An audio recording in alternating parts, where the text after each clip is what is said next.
Irio nade jahera mar penj laktar, wan wario maber, kendo wamor mokalo mar bedo kod odiechieng' ma kawuono wagoe mbaka kotenore kod gigo mamulo ngimawa. E chenro ni thor wach en ga ni ngima en mwandu. Mabrote e chenro ni en Ruth Otieno, amor mokalo ni wendowa kendo jalonywa osechopo e studio ka. Yena mondo miamie thuolo arwake, onyiso to en jalonye weche mage, kokwa ketho kinde kata matin to adonje twak achiel kachiel. Machiegni e penj laktar. Erokamano ahinya Odhiambo Masani.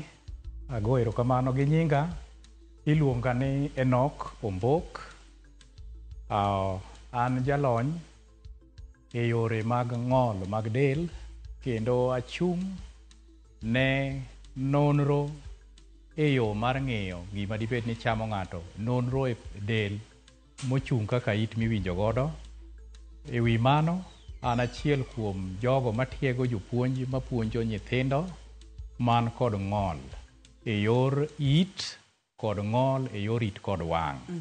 E dalawa kaendi ma Nairobi, e college no mwaluongo ni Kenya Institute of Special Education man Kasarani. Kamano. Amor mokalo jalony Enoch kuom yie mondo mi bi wagoe mbaka chakre tarik 5 nyaka tarik 11 dwe mar 5 higa ka higa. Wabedo ga kod chenro makende kata juma makende midwa ni mondo mi ji ong'e kendo ji obed kod lony kotenore kod weche mag it, nikech oseyudore ni weche mag it thothne ji okaw kod maino madwarore to ber ka wang'eyo thoth kata weche mag rito it e yo makare. Thor wach higa ni en ang'o jalony Enoch? Thuon wach e higa ni endi gi dho kisungu wacho ni beyond silence. Beyond silence. Tiende ni kaw bedo mbele mar ling'. Wakaw ling' waket chien, wabed mbele mar ling'. Beyond silence. Beyond Mano endi silence. thuon wach marwa. Ma higa ni mar Deaf Awareness Week. Deaf Awareness Week. Ang'o ma duher mondo mi upuonjo oganda kata mondo mi ji ong'e kotenore kod weche mag wito teko mar winjo? Gima dwagombo mondo dhano ong'e ahinya ahinya e juma ni ma ji wuoye weche mag keto winjo dog chien mondo wabed mbele ni wawinjo. Mokwongo dwagombo mondo dhano ong'e ni to koso winjo wach en nang'o makoro waluongo ni deafness. Deafness wanyalo miyo yo machiek kabisa ni en bedo ni ok inyal winjo e yo ma ji duto te winjo. Kaeto deafness dhi bedo e yore adek madongo. Kaeto wachako wanarogo e yore ariyo. Mokwongo wabro wacho ni wang'eyo ni ng'ato ok winji kaluwore gi part mar ite mamiyo ok owinj wach. Wan gi it ma oko, it madiere gi it ma iye. Apa ni kapok wadhi matut wachaka kod weche mag it ma oko, it madiere kachiel kod it ma iye. Wabo bedo kod picha mar it kato jalony Enoch marwa biro wuotho kodwa kidienje mopogore opogore mag it, tijgi mopogore opogore, kato wabo ng'eyo beyond silence, tiende ni wabed nyime ne weche mag wito teko mar winjo. It wacho nitiere kod kidienje adek madongo. Mopogi, wan gi ma oko mwaneno ni ma waluongo ni pena gi dho wazungu. Pena ni obedo connected to the auditory path ma wach luwo kadhi e it madiere kaeto odhi e it matung'. Koro kopo ni iti in gi chandruok e yor winjo wach ma e it ma oko, mano isechako bedo momo. Ka in gi it madiere ting'o choke adek. Choke adek gi gin gik mang'usore. Achiel iluongo ni malleus, incus gi steps. Gin ema giyaw ne wach mondo donji. Ma kata ka wan e disco hall, to thum muochore matek kabisa mito wamiel. Madhi donjo e itwa madhi obwongo. To dhi matin moromo mok nyal ketho it. Koro choke adek gi kopo ni gin gi ng'ikruok moro, ni ok giyaw kaka dwarore mondo giwe mang'eny donjo kata giwe matin donjo, koro wabedo ni ok wawinji. Kaeto wan gi koro the nerves marito keto wach dhi nyaka e obwongo. Nerves ka be ka koro nitie wach to en mare koro bedo matek ahinya. Ma oko gi to samoro nyalo ni kimoro dino minyalo dhi osiptal tidhi golo ni bang' kosecheki otimni gimiluongo ni otoscopy. Idhi menyi iti gi otoscope ticheko ni to nitie gimodine, to bende ineno nyaka eardrum. Kineno nyaka eardrum tiwacho ni okay, ma koro wacheko stage mar ariyo mar ng'ol mar it. Ma koro ing'iyo ni to choke ka bende tiyo kaka onego giti. Ka choke go tiyo kaka onego giti to wadhi kore mar adek mwaluongo ni koro e nerves matero e brain, nikech kaka wawuoyo sama wayienie gino sekalo iti modhi obwongo interprete miyudo ni mato nika goni kata oyo. Koro that system okawo mna seconds to rumo, but en yo maduong' kwa kete kamano. Koro bedo ni ok ng'ato winj wach. Apo ni wantiere kod picha moro maber ka ajalo nyeno mori nyalo ng'iyonwa picha ni kae to gik mipimonwa gi oganda onene kokale picha mondo ming'e ni iti kata doko ni ena kama to nitiere kod kidienje mang'eny mopogore iye machiegni. Erokamano, aparo ni kwa wuoyo it ma oko nenore gi ka maduong' en oko ka. Koro mae yo mwaluongo ni nyandorro gi dholuo. Koro kaendi e kuma samoro odok jadinoga. Iyudo ka irani odok odhi odine, jomoko yudo ka koro soko itgi giket kibrit, nyalo tur dong' e iye ka. To kwasekalo ka wabiro e it madiere, mwaluongo ni middle ear, moting'o choke 1, 2, 3. Choke gie ma odhi omakore gi inner ear, koro gin ema ging'uso mondo sama ong'usore no to yawo the ear drum. Koro sama daktari menyo koa kacha, to onego bed noneno ear drum ni maonge gimodine ka. To sama otimo mano, it ok oriere, omako it gi piny to twenyo ka gima dhi malo matine koyawore, to neno nyaka ka. Koro koneno ka, to mamiyo golo ni agini ok ne it ma oko, onyalo bedo e it madiere. To ka it madiere be nitie gigo te, to koro bedo e it ma iye makawo nerves tero nyaka e brain for interpretation to duogo. Ma oko ka wanyalo correct ka ng'ol nitie oko ka. Correction mare timore. Madiere ka be wanyalo correct, samoro wanyalo bypasse mondo bi ka kopo ni ene morach ahinya to koro waketo gima luongo ni mastoid bone, itimo ne ji gimiluongo ni cochlear implant. Tidhi ng'ado mastoid bone tisoni. Koro gima control sound mondo kik donj mang'eny moluongo kaka hearing aid. Wan gi hearing aid minyalo ketni gi oko mondo konyi, wan gi minyalo soni in the canal, kata minyalo ketni iye kabisa in the inner ear mondo mi oti maber. Koro ka problem ni e yor ni te, chakre nerves ka dhi ku, mano koro isechako bedo gi chandruok mar winjo wach. Makoro seche ma ng'ato wito teko mar winjo kata deafness mwawuoye, ng'ol mar winjo, chandruok nyalo bedo kamoro amora, onyalo bedo e it ma oko, onyalo bedo e it madiere, onyalo bedo e it ma iye. Thothne ang'o ma theroga kelo ng'ol mar winjo kata deafness? Ng'ol mar winjo kata deafness gik makelo ng'eny. Wadhi keto gi e yore adi? Kidienje ariyo. Mokwongo wan gi gima waluongo ni congenital. Onyuol ng'ato kaluwore gi genetics. Ma samoro mama ne nigi ich, samoro noyudo ajali, ajali ni nodhi affect nyathi kapod ni e ich, onyuol nyathi ka ok owinj wach. Mano wawacho achiel. Mano wawacho ni congenital nikech obiro ka entiere. Wan gi gima nyalo timore ajali, ji pamo ga ji. Ng'ato yudo kiwang'o iye to ng'i kama to wacho ni abro pami, to kendo king'iyo kar pamo kata kori, to iti kanye mopamo ni ta, sama opamo iti no onyalo interfere gi the path mar wach, manyalo kelo ni ng'ol. Machielo ka biro biro, nitie joma soko gik moko e itgi. Jomoko yudo kata kokawo gimoro permanent oket aketa e ote kona mong'eyo, moyoro kata ji ni gemnago. Gamna gira chande ita ila. Koro yudo ka ji soko ito, kwa yienwa mar soko itwa, ahinya ahinya, nikech it Nyasaye nochweyo ma oluokore kende. Ka ok onyal luokore kende to nitie tabu monego bed ni neno ENT specialist ma biro dhi cheko kae to ng'iyo. Kik wabed ni wasoka soka itwa, mano biro kelonwa ng'ol mar it. Mar adek en loud noise, koko mang'eny. Nitie amount of light noise monego bed ni wa listen to in a day. Tiyudo ka wabedo thum ka yawe, ta yawe matek ogore kamano, nitie effect motime e it. Koro biro gik ni ka koro aluongi to in nyajemo. Koro eka yang'e dhi, mano koro kiwinjo kago ni nyajimo. Ranyisi no titiyo go to kober ahinya kata kamano, kata producer na bende wacho ni nyajimo e radio. Koro bang' mano ka koro ibiro yudo idhi bedo gi ng'ol no, nikech ibedo exposed to loud noise for a very long time. Mano ero, exposure to loud noise for a long time nyalo kelo mano.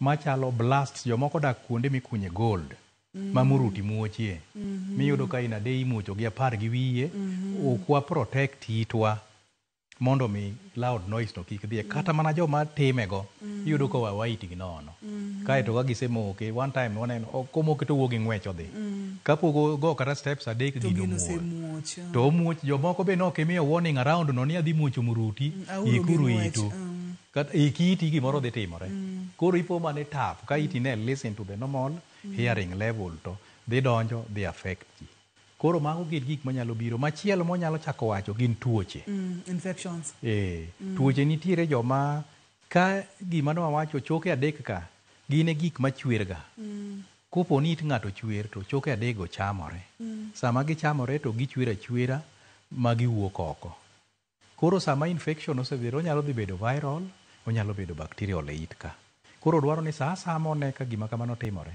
tikawo action immediately ma ok we ni pod kia idwa ket bor gweno idwa time ang'o idwa wach ni kia jirani moro weche makamago en aena gima ichiwo attention nyalo bedo ni tuo emodhi odonjo e it kaeto dhi chamo it mago gik manyalo kelonwa ng'ol mar it kendo nyalo miyo koro kwa winji mwabed jo ng'ama koro iluongo ni deaf wantiere kod picha maber mokalo mamedo lero gik ma jalony Enock owachonwa owacho kacha ni hinyruok mag it nyalo bedo accident samoro bende nyuolo nyathi ka intiere kod chandruok kaka ng'ama miyo ma ang' noketh tekone mar winjo mago bende nitiere opimonwa kacha ni gik moko kaka gik mwakete itwa nyalo kelo chandruok mokalo omedo lero kendo medo tielo ni gik madonje it ok onego beni wabedo godo kata matin koko mang'eny bende en jalony Enock omulonwa gimokimulonwa jalony weche mag allergies kata ka ng'ato en allergic to gimoro thothne ang'o ma nyalo kelo ng'ato bed ni ok onyal winjo ang'o gini ma ng'ato nyalo bedo allergic to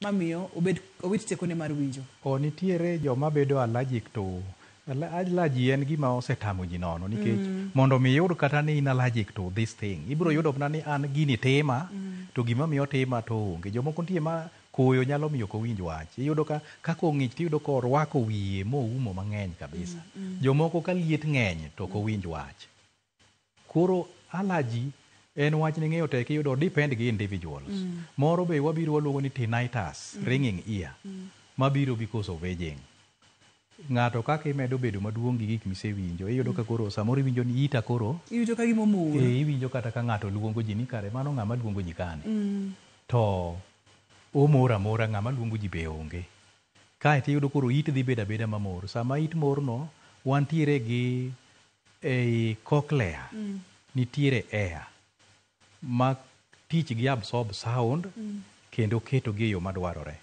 ka air go the number dok piny nitie amount of air monego bed ni nitiere e cochlea ka gidok piny to koro miyo the ringing ear chakore kata ka gidhi gibedo mang'eny miyo the ringing ear chakore koro yudo kaka imedo winjo aging e kaka air go samoro nyalo medo grow kaeto ka gigrow mang'eny mokalo the number koro gikelo koko kata ginyalo kethore kata ka gibedo mathin either githo gi reduce in number kelo koko mar ringing ear wan gi gimiluongo ni tumors is growth in the iyudo ka gimoro dhi grow e iti osuda mos modhi odino koro wach ok nyal kalo mago gin gik matimore koro onego bed ni cheko gi chon kapok gidhi kuma ginyalo hinyo ng'ato mondo mi wakos winjo wach ma gik mipimonwa gi jalony Enock wantiere kod minyalo geng' kod ma ok nyal geng' kuom ranyisi koko man malo iwacho ni mano wanyalo control wanyalo ng'eyo ni chal nade tuoche mopogore opogore manyalo mako ng'ato samoro mano ng'ato ok nyal bedo gi teko mar ng'iyo ni mata nyalo geng'o to kata kamano wanyalo rito itwa mondo mi wayudane kaka wanyalo geng'o weche mag bedo maduong' aging bende jalony Enock onyisowa mano gima wanyalo time onge mak mana nitiere kaka samoro nyalo ritori mondo mi kata kaka imedo age kaka imedo sudo to teko ni mar winjo pod bedo motegno yienwa wakaw yweyo mana bang' thuolo machuok to waduogo mondo wawinja ni to ranyisi magi ma kichako winjo tinyalo chich ni nyaka bede ni sechako winjo teko ni mar winjo ranyisi kod gima onego bed ni timo seche ma winjo ranyisi go omiyo kik isud kata matin.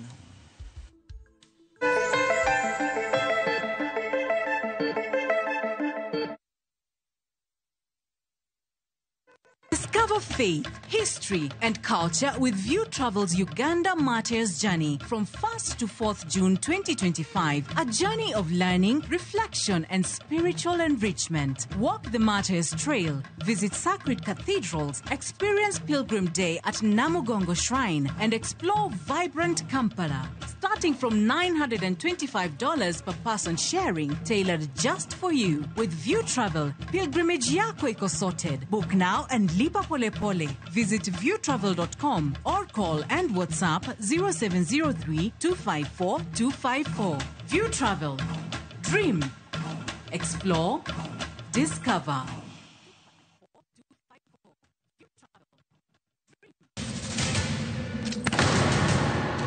Duto teka unusiye gi wachno. To ano kabibet ka ikinyuome. To kate arus mare ano kabibiro.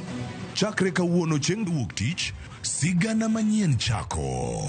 Ere kaka ininyalo timre gosipna malich kamae. Kosiparo ni nen mana kende ka. An kamoro achiel kode. To joma ni kae te bende ni kode. En chunje adek. Osiep. Hera. Koda timbe andhoga makelo chwanyruok. Koro onge kaka arus ni nyalo timo. Maye yawa. Ikrine wuodh Parineti. Sigana manyiso kaka inyalo tem paro kod lek ma ng'ato nigo. Kendo yiero nyalo loko gik moko duto. Parineti. Kawuono mana e Ramogi TV. Kik bai.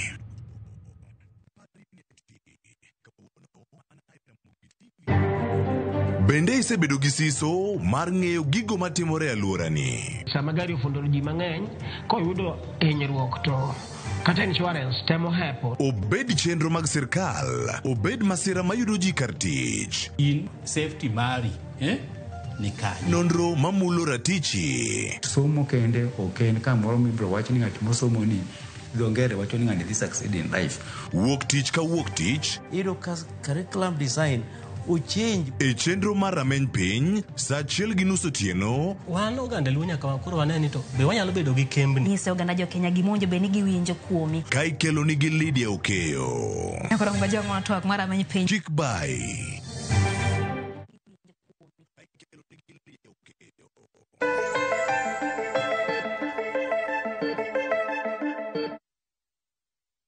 Machiegni kendo penj laktar kokalo Ramogi TV ngima en mwandu. Wantiere kod jalony Enoch. Wang'iyo kacha ng'ol mar winjo kata wito teko mar winjo. Wang'iyo kidienje mopogore opogore e it ka kod tije magitiyo mamagi duto te korochore to ng'ato nyalo wito teko ne mar winjo. Ranyisi mage jalony Enoch mako neno to nyalo chichni nyaka bedie ni osechako wito teko ne mar winjo. Wanyalo bedo gi mabiro dichiel, wanyalo bedo gi mabiro mos koso gibira bira dichiel giduto te.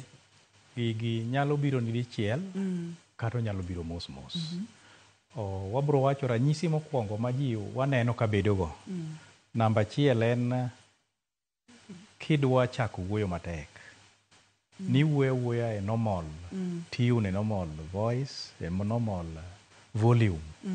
To koro iwuoyo matek ma wana ji ariyo. Tiwuoyo ka ng'ama wuoyo ne joma ni e ndara. Tiende ni the volume migolo kiwuoyo no mane miwinjo. Ka ng'ato kero nigo machien ne mano to kiwinji. Koro sama ng'ato wuoyo matek inyalo yudo ka jomoko kowuoyo gina ji ariyo to gik ma giwacho winjore te. Mi paro mana ni samoro jogi dhao. Koro wuoyo matek mano sign mar bedo ni teko winjo ni dok chien. Wan gi sign mar ariyo. Kono ji ni mondo nuoni kaka ne wawuoyo. To kuma wantie ni kata kane wane kanisa, wan kate chokruok moro to iwinjo ka jomoko go, wuoyo ti wuoyo maber to jomoko to nyeri, ok iwinji weche go te, moko kalo ni. Koro yudo ka in ibiro dwaro no nuoni go to ka ok onuoni to okala kala kamano. Mar adek kuma ji wuoye, ng'ama osebedo ka koro winjo ne dok piny gi joma igi wang'. Nikech ok giwinj gima ji wacho. Kata iyudo ka koro oluoro mar ang'wen, oluoro bedo kuma ji nitiere kata ko iluongo ni wariere kama matin wadhi kama to oluoro dhi nikech ok odhi winjo gima ji wacho. Ka ok kamano kodhi kuro to ng'ama koro dhi golo mana dhawe. Kech iye owang'o gima otimo kanyo be ok one. To ka ok kamano to ojok piyo. Kwa dhi somewhere ta dhi goli very fast ni wadogi. Kech wadok nang'o? Ka ji wuoye to gik miwacho ka ok awinji. Machielo kogik ni e social gathering, iyudo ka en ng'ama odwano bed kende. Yie tabro yie wadhi kuma nigola no wadhi e cha to kwase gik. To nikech gik ma ji dhi wacho ka winji, koro iyudo ka abedo kumoro anyalo bedo ni koro adiyo nyasimba moro, gik moko to dhi adhiya mbele. Koro ok ayie riwora gi ji kuonde ma ji bede nikech gik ma ji wacho ka winji. Koro kwaseneno ka ng'ato samoro dwano opogre gi ji, samoro iye wang' kuma ji nitie, samoro dwano wacho nuone, samoro dwano owuo matek eka owinji, mano ero winjowa osechako dok piny. Mago gin ranyisi ma common kendo mwaneno mang'eny ahinya kendo gitimore ne ji. Moko biro chuno ni nyaka pimi eka koro ng'e. Kane gin nyithindo to ko en ng'ama nyathi ma kioro koko winjo ber kiore ni dhi omna gini to odhi to koduogi gino. Odhi to chako duogo mama ni ora ng'o. Tiende ne ok owinjo gimi wachone e yo maler. Kae to ranyisi machielo mwang'e gigo ka nitie gik mantiere gi high sound machalo ok giwinji. Iwinjo ka ini concentrate low sounds. Ka joma mine wuoyo to goni koko. Ka joma chuo wuoyo mago bass to mago to winjo maber. Koro sami sebedo gi ni lose high sounds. Ma kumo go is ok winji. Ka en school ti winjo mana cool. Ka en school iwinjo cool. Cool emi winjo. Ka en miwara nyisi machielo. Koro gik modhi gi kata kwa wacho ni sapa. Ini winjo mana apa. Sno ki winji. Sno be. Koro sami lose high sounds, obiro mana koro dhi gi ji. Kaeto gimochako ang'iko ka ng'ato winjo ne dok piny. Ong'ama ka ji wuoyo to koro dwano ng'i dhou. Ok onyal winjo mbaka madhi mbele kong'iyo kumachielo. Koro kata ka nyathi to koro ng'iyo dhogi. Ong'iyo ang'iya dhogi gimi wacho kamae ma nyaka winji. Ma koponi kata ka iumo dhogi tikore ni game no kombe no. Tineno kong'iyo ang'iyo kowinji. Kaeto ji mang'eny mistake joma bedo gi winjo ka dok piny ni namba achiel wigi tek. Kaeto iyudo ka koro gitemo thiaro wach koro. Kech ok owinji. Timbe ok understand. Ibe ok understand. In isedhi kete ni wiye tek. Koro iyudo ka koro githiaro ne ji weche. Kaeto iyudo ka koro kinyo moro gidhi giketo ma samoro ne gionge go. Nikech ok giwinji to dhano be ok winjgi. Koro dhi obedo e yore makamago. Kapo nono ni en monyuol godo nyathi, janyuol nyalo fwenyo e point mane kata level mane ni nyathina ni nyaka beni ok owinj wach. Konyuol go nyathi, to obiro manifest e yore ariyo. Gini dhi wuok e yore adiwa. Ariyo, obiro dhi bedo gi delayed speech mokwongo. Nikech gimi winjo e gimi wacho. Koro ibiro yudo ka sama nyathi oningo bed ni wacho mama, wacho baba, en odhi okalo. Nyithindo moko ma mbese ne monyuol gi go wuoyo to en pok otimore nade? Pok owuoyo nikech onge gima owinjo. Koro inyalo yudo ka nyathino odhi obedo gi delayed speech, weche ne duogo dok chien. Iyudo ka en kowuoyo to owuoyo kata kocha higa 3. Nyithindo moko nochako wuoyo higa 1 ka en higa 1 ni pok owacho kata mama. Nikech gimi winjo emi record temi chaki play. To ka ok iwinje, oneno mana ka dho ji ng'amore, to kia ni kare ka ing'amo dhogi kama tiwuoyo. Koro miyo wanyalo ng'egi chakore 1 year. Nyithindo man gi tabu mar winjo, gichakore 1 year. But okuongo biro ni nyathina ni okuo. Koro iyudo kodhi o confuse gi ni nyathina ni ng'ini nyithindo moko wuoyo en ok owuo. To nikech onge gima oserekod wiye blank. Jok osewinjo ka ji go ka mama ng'ama iluongo e ot ahinya. En ng'ama nyathi kuongo ng'eyo.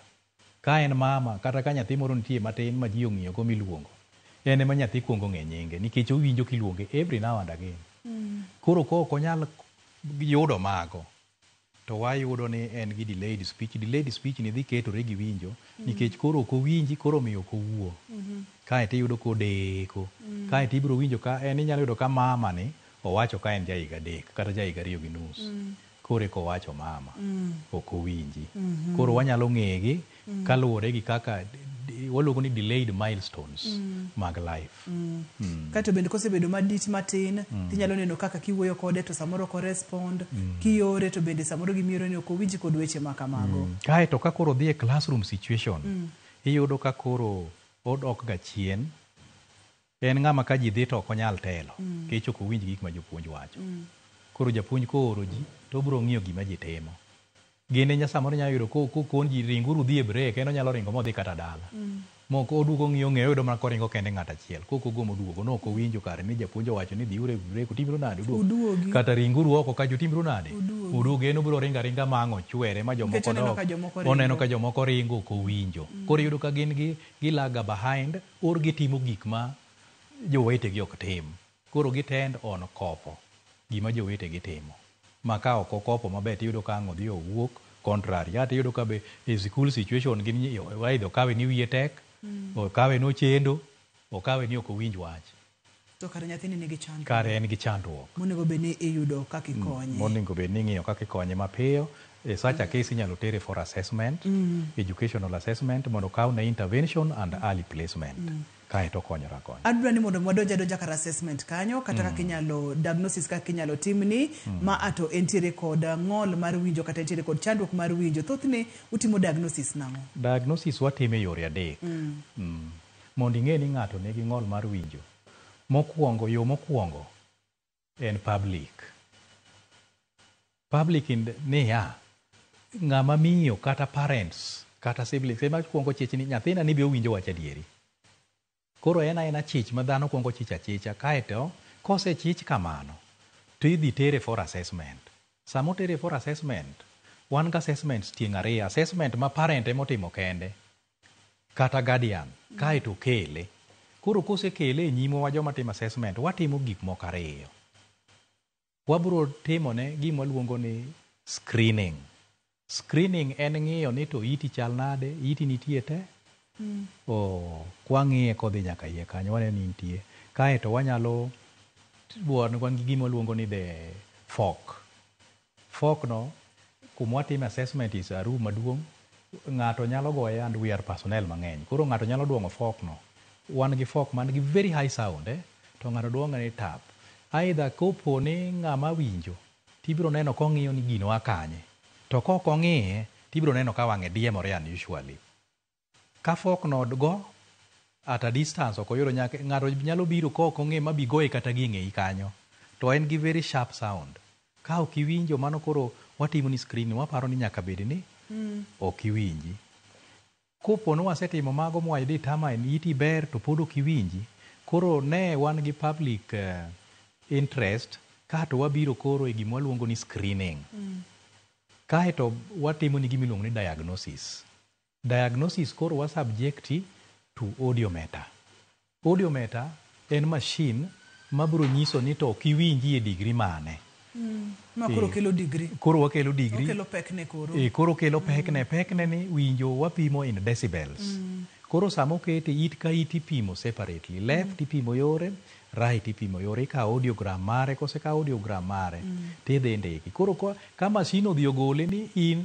iwinjo mana gini ipimo gi gik moko aboro iti konchili ipimo e levels aboro ma low 4 gi ma high 4 kor ka chich bende ipimo e levels aboro high 4 gi low 4 kae tidwaro average margi kodhi owuok ni en 20 wakawo gigo 8 wa divide by 4 gimo yudore kowuok ni 20 koro 20 no to biro wacho ni mano normal hearing pok ne ibedo gi hearing loss nikech from negative 10 to 20 wan gi joma kaka nyithindo mathindo winjo at negative 10 decibels mano wacho ni negative 10 to 20 mano normal kochakore 21 kodhi nyaka 40 mano waluongo ni mild hearing loss kosepim koni motim averaging ochako pim koni otim averaging kaeto kochakore 41 to 60 mano kolo moderately severe koro kochakore 61 kadhi mbele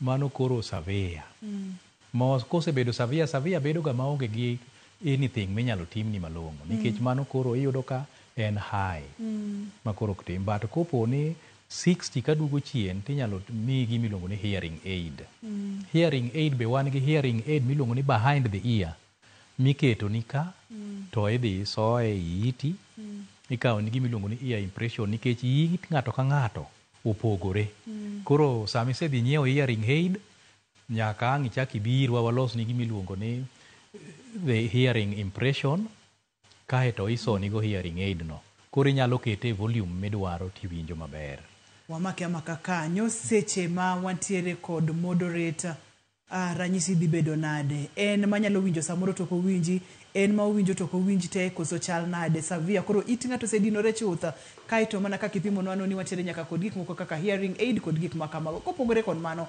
en yore mage mag thieth ere kaka ng'ato nyalo dak kod ng'ol kata wito teko mar winjo mago gi moko mathoth bire kidenyi mar adek bende wadhi online mondo ka nitiere kod penjo moro amora tipenja lony marwa entiere ka mondo mi opuonjwa kendo mondo mi wapuonjre wayud kaka wanyalo bedo kod it makare ma winjo makare omiyo kik isud kata matin.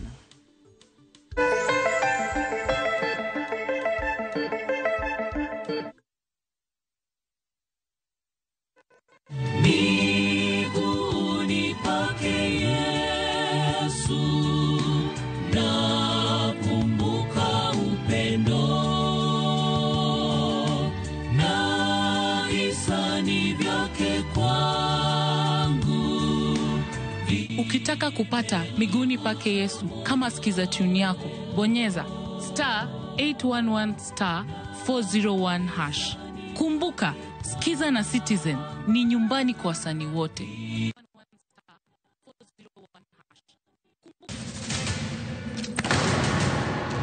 Duto teka unusiye gi wachno. To ano kabibet ka ikinyome. To kata arus mare ano kabibiro. Chakre kawuono chieng' wuok tich, sigana manyien chako. Ere kaka ini nyalo timre gosipna malich kamae. Kosiparo ni nen mana kende ka an kamoro achiel kode. To joma ni kate bende ni kode. En chunje adek. Osiem, hera, koda timbe andhoga makelo chwanyruok. Koro onge kaka arus ni nyalo timo. Maye yawa. Ikri ne wuodh parineti. Sigana manyiso kaka inyalo tem paro kod lek ma ng'ato nigo. Kendo yiero nyalo loko gik moko duto. Parineti. Kawuono mana e Ramogi TV. Kik bai.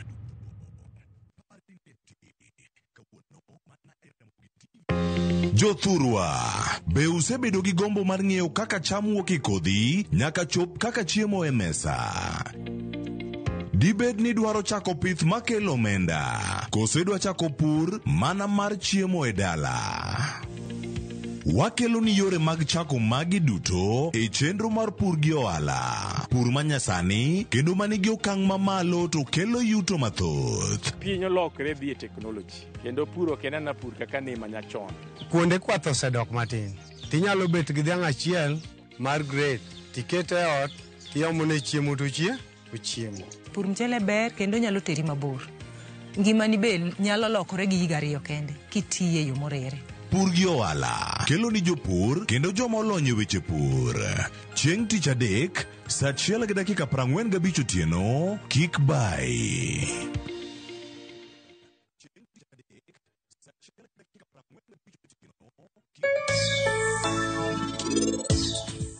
Ere kaka ini nyalo timre gosipna malich kamae. Kosiparo ni nen mana kende ka an kamoro achiel kode. To joma ni kate bende ni kode.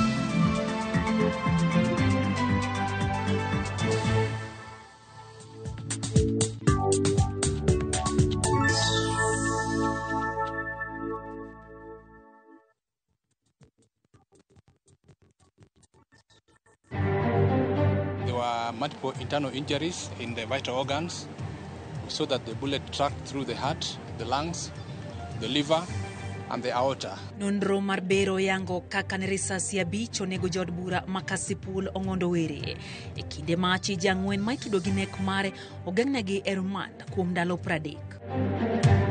Achija auchiel magin obila ogony thuolo e bura mar nek mar nyathi ma nyinge Samantha Pendo ka obila 4 to omaknegi bura. Mimi nawauliza, vile tulikubaliana na baba tuunganishe Kenya hii, mnasema tuendelee ama tuendelee? Sisi tumeamua tufanye pamoja na rais, tumeamua tukiwa county assembly, tukiwa national parliament, tukiwa ugavana. Limbe jatend piny Kenya William Ruto Migori odiochieng' mar 2 onyuolo chenro mag dongruok e sub counties adek ka siasa mag sirikand manywanda bende ok odong' chien.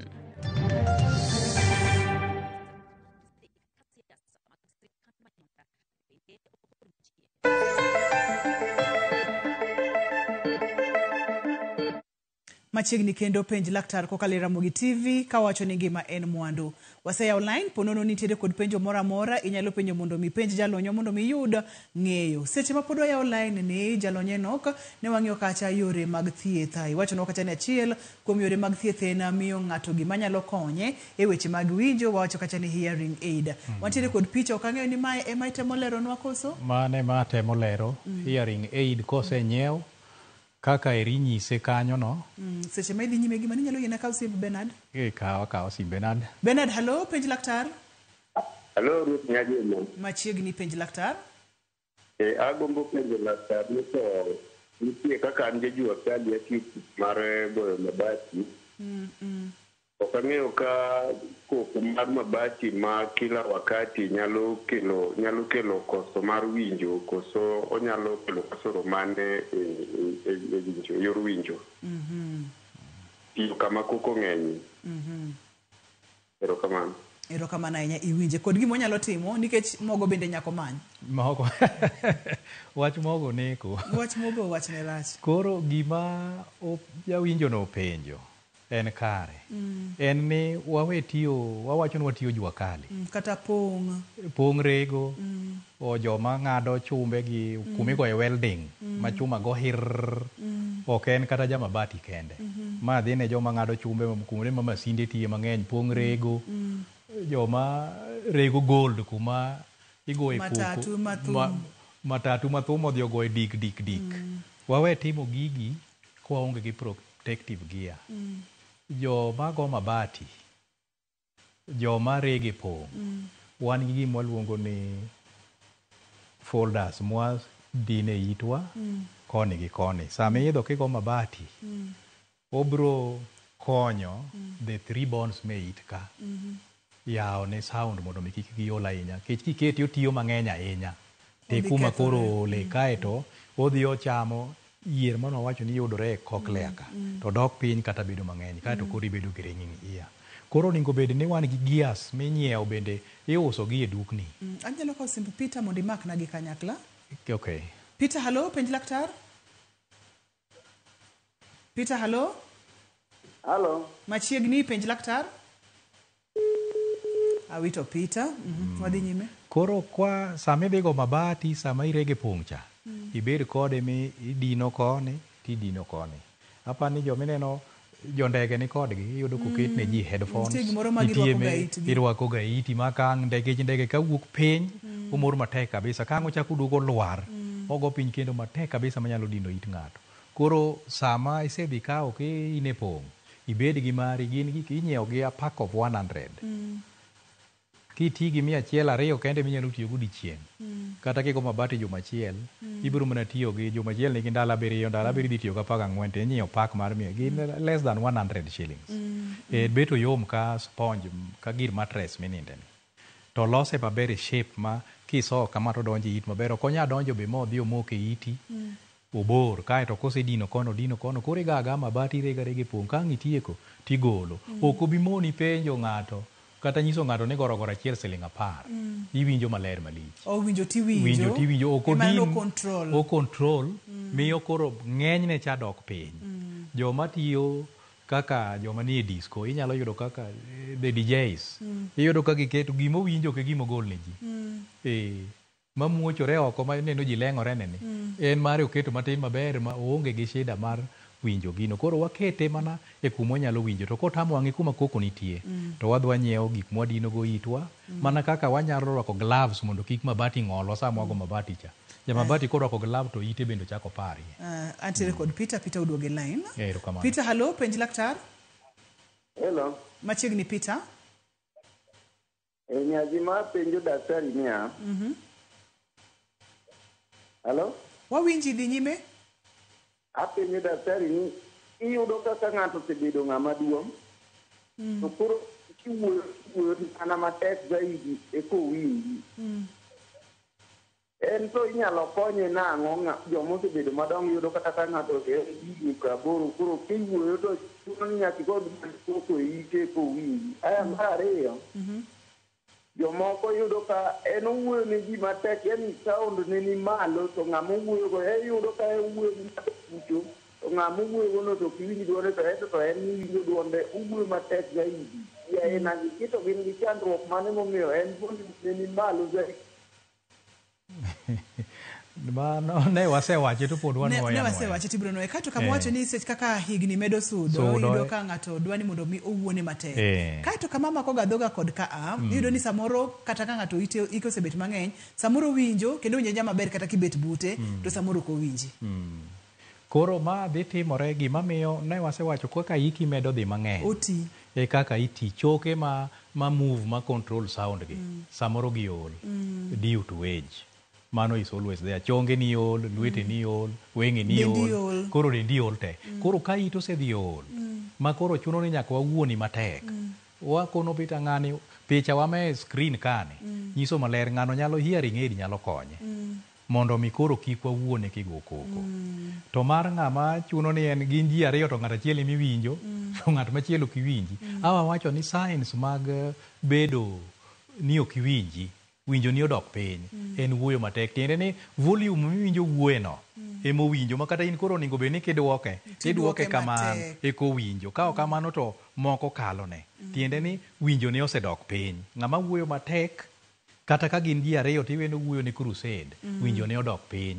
Antiere kod Judith line. Judith, hello, penj laktar. Winji. Machiegni Judith. Judith, wawinji? Judith olalna. Awinji. Penj laktar. Idano osechanda kuom higni mang'eny. Koro apenjo ni nyalo konya na. Shida mane Judith? Mar winjo? An gi shida mar it. Seche moko dhi bedo ma ok onyal winjo wach maber. Mano gima timore ji. Iyudo ka ng'ato samoro ok winj wach maber. Samoro to winjo. Mano dwani gima okuongo timo ma Judith onego tim, onego bed ni dhi check ne ite. Gima miyo samoro ji winjo wach matek, samoro ji winjo wach samoro ok winji, ibiro yudo ka samoro odok odino iti. Ka piny ng'ich to odok to odino. Ka piny liet to koro melt. To melt. Samo melt no to we space moro miwinjo go. Koro yudo ka odok dhi giku ma koro bedo matek ka kidi ma koro ok onyal melt mobed mayom yom we space. To bat koponi kata itiyo tije moko matin tiyudo konya ko we space matin tiwinjo koro oyiengni matin. Koro waluongo mano ni impacted wax samoro ma nyaka check ni mondo ng'i. Mar ariyo koponi ok en impacted wax kata foreign body in the ear, to ibiro yudo ni iti osechako bedo gi tabu. Monego bed ni dhi pimni to me koro iwacho ni ok iwinje ni sama ok iwinje no emonego bed ni dhi nene jopimo mondo timni assessment mondo nyisi ni sani tiwinjo kama. Kae to ka en gima timi to onego bed ni time didek. Sama iwinjo maber cha onego idhi e pim mondo mi audiogram mari kan. Sama koro dino ni cha onego bed ni odhi pimi kata ing'eyo ni to sano en sa mane. Jomoko ibiro yudo ka ndalo ma piny ng'ich ok giwinji. Makna maka kanyo pimo onego bed ni ng'ato dhi didek akaw simb Sara kae to kanye mwaduoge kiyiena. Sara, halo, penj laktar. Apenjo ni an gi nyara. Sani en 32 years. To nochwoyo sindan mar quinine koja class 2. En ga gi shida mar winjo. To kendo achako apenjo ni to shida mar winjo ni en ga genetic koso? Erokamano ahinya. Watiekre kod Judith kato waduog ir Sara. Koro wabiro wacho ni kopo nonyalo time didek e higa, achiel kuomgi obed sa mowinjo to moro obed sa mok owinji. To ma biro miyo laktar omiye advice maber e gima onego tim korka winjo mare. Mano nyalo konyo. To koweye aweya ni en gima winjo kamano to dhi adhiya kode, aidha onyalo dhi medore nikech samoro nyalo bedo ni ite mantie gi tabu it adek ka samoro chamore. To ka ok kamano to the air cells mantiere e cochlea ka gimedo grow mang'eny kata gimedo gidok piny. Koro mano gima laktar kodhi opimo ng'iyo to nyalo konyo. Kwa biro e penj mar jawinjo mar Sara. Sara wacho ni en gi nyare ma ja 32 years. To nochuo kinin ka ja 2 years. To bedo kinin apani en achiel kuom yedhe mano setam okotiyo mang'eny ahinya nikech ne en gi effects machalo kaka winjo. en kono chwego tinyalo winjo ka onjiri moko ywak. Koro nodhi affect winjo yo mang'eny nikech nodhi control malaria. Koro sama ne winjo ni ka nodok piny at 2 years, iyudo ka mondo mi obed corrected ka ne en medicinal kaka mochuo yath kamano, ok onya bedo nikech nitie joma nosechuo kinin ma kinin nowang'o ma kanyo nodong' bugo. Ma ok ochako gima ring'o chako dhi pong'o onge. Koro kosedhi cause that damage, koro konye dhi bet matek. Koro daktar nyama ng'iyo ni to en e level mane. Onyalo dwaro assistive device koso en onyalo bedo kaka en no. To gini bedo genetical nikech kaka mar nyathini to ok mar genetical nikech en gima nobedo caused because of medication. To obedo nitiere ni jomoko nyalo bedo genetics nikech konyuol ng'ato kamano ma onge tuo mochame, onge min gi ni ok otuo kikawo history mare, noywak kaka nyithindo ywak, gimoro amora notimore ne maber to ok owinji. Wawacho ni mano nyalo bedo genetical nikech formation mag cells dhano ka bedo formed. Obedo formed mos, the last part madhi bedo formed mogik en line ma wan go kama opogo ariyo ni ma kok odhi formed to kelo gimiluongo ni cleft palate. Koro samoro at formation level from the mother from the father maybe ne nitiere problem. Moko are genetics, especially ng'ama onyuol ok owuoyo, ok owinjo kowacho kata one word. Mwaluongo ni congenital deafness. En onyalo bedo genetical. Ka ong'eyo mother onyiso history maber ma ok oriambe. Gima notime onge, gimoro amora ok otime. Koro inyalo wach ni amato onyuole ka mama nyalo bedo genetical. Koro some are genetical to moko to koro nyalo bedo kaka wa handle ourselves, onyalo bedo tuo, onyalo bedo thieth, onyalo bedo koko, onyalo bedo ni tumor ni e iti, gik ma wawacho ni kele ka.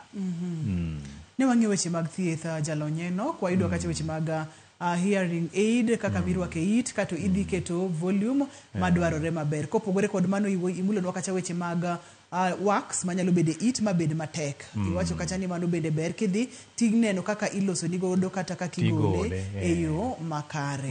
Kopogore kod mano ne wang'eyo kacha gik moko kaka samoro ng'ato pado it nyathi ma odhi obedo kod damage kata odhi oyiech, eardrum odhi oyiech. Magi itimo nang'o e yore mag thieth? E yore mag thieth eardrum to onge gi correction. Koyiech onge gima inyalo timie. Ma kopo no oyiech tinyalo mana ng'i kinyalo bypass. Ka en ma koro block sound mondo odonji to koro inyalo tim ne operation. Ki insert ne hearing aid mabedo iye. Ma koro nyalo bedo konyo e yo maber. Nitiere moko bende ma ka en infection ma viral kata bacterial. Kidhi ir daktar ibiro dhi pime kaeto nitie ma inyalo chuoyi sindan kata imiyi yath imuonyo. And watimo gi early kapok odhi, kik wawegi gitimre atima miwacho ni mano ochakore ni osechame 5 years kata 4 years. Mano yudo ka koro keto damage ma koro correct bet matek. Immediately mobedo detected, intervention should be there ma daktar dhi ng'eyo kata ng'eyo kaka ithiedhe e yo maber. Moko nyalo bedo injection, moko nyalo bedo nitie ear drops ma dakteche recommend ma ok onego idhi kawe kendi over the counter. Onego bed nobedo recommended for you nikech it is according to gima chami mondo mi thieth no timre yo maler. Adwani mondo mwang'e ni kaka ng'ato nyalo dak ka oonge kod teko mar winjo. Osebedo ng'ama ng'ongo kata pod en nyathi, ere kaka onyalo dak mondo mi ngimane obed mayot kata odoko ni entiere kod teko mar winjo? Anyalo chako nigi nyathi. Nyithindo ka jonyuolgi osekelo gi assessment mofwenyo ni ok giwinji, biro chuno ni wabiro tero gi kuma ginyalo konyore, mwaluongo ni special schools for the deaf. To ka gin joma dongo, ng'ama odongo koro gidhi puonjore gimiluongo ni sign language, ka koro teko mar winjo odok negi piny. Koro samoro kata ka daktar odhi opime oyudo ni mari ni is progressive, tiende ni higa ni ibiro winjo maber, kogik next year odok, kogik machielo chodok, koro onego ibed subjected to dak gi sign language mondo koro ichak wuoyo gi lweti. Ichak puonjori. Mondo ipuonjri, kisepuonjori sign language ipuonjo in schools for the deaf. Kaeto nitie organizations bende mapuonjo ji sign language. Koro sami iseng'e sign language, tibiro neno kaka koro iwuoyo maber kendo piyo piyo ma koro ok ibi bedo bored be ok ibi yako ma ji goye mbaka. Kaeto ka opo ni wan gi ng'ato in the family kata in the community ma ok nyal wuoyo, ok onego wanig lek te. Onego wakete very close and walan sign language mondo mi wawuo kode. To ka kamano ibiro yudo ka wan gi ng'at ma nigi rem mar winjo, koro en mom iyudo ko owuotho dhi mabor kuma onyalo dhi yude ng'ama dware. Emonyalo wuoyo ok dware. Iyudo kata ka dak kode kata in our churches. Walak this one. Iyudo ka the churches don't have interpreters. Thinking ni gionge go. Nitie jomo ningo bed ni dhi e kanisa no, to ok gidhi kanyo kodhi to yudo mana ka ji go mana dhogi pa ji nyera ji nyera kae to ji wuok dhi. En oa koko winjo gimoro, obiro mana dichiel to kochako duogi. Koro oningo wa encourage sign language. Makata kwa ng'iyo the Kenyan Constitution, dhi keto sign language as one of the official languages in Kenya. Erokamano ahinya. Aneno ka thuolo emomaya wang'a to yiena mondo mi akawie thuolo ni adwokni erokamano makende. Ponono ni ng'ato dwa tudore kodi kata dwaro ler mathoth kata dwaro kaka onyalo yudo kaka inyalo puonj ng'ato sign language kata kaka onyalo puonjore sign language inyalo yudi kanye. Kae to kibiro chiwo namba ni mar simu bende wabodwoko erokamano. Ok ang'eyo ni mano inyalo timo kod sign language koso. Anyalo timo gi sign language apuonjo kendo asepuonje higni mang'eny. Kata na jok maneno samoro go lwetgi e sami golo lendo ka mago ae lwetwa. Erokamano. Kendo watimo negi nyaka interview. Koro ka wacho sign language chakore the lowest level. Ichako mana gi alphabets.